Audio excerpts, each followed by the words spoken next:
Ang wika ni Rio Alma. Ang wika ko, wikang atin.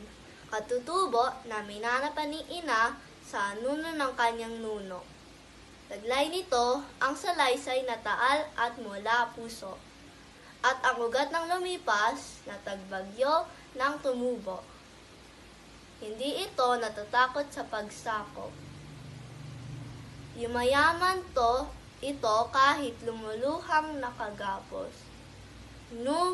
Ngunit kapag nakalaya, asahan mong magsasabog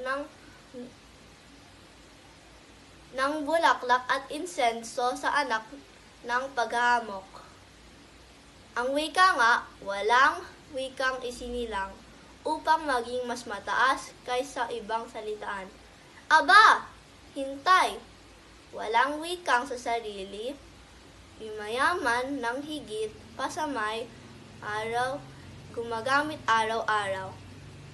Umiibig man at manalig sa banyaga, ngunit huwag lilimutin ang sarili inang wika. Malangon na sa mabangot, balaklaking dayang dila, ngunit huwag isasangla pati diwa mong malaya. Ang wika ko'y wikang nating malikhain. May hiwaga ng gunitang, pag hinukay, lumalalim, langhapin mo ang linamnam, umaalab kung haplusin, kabaak mo, buong buo, iyong iyo, pag inangkin.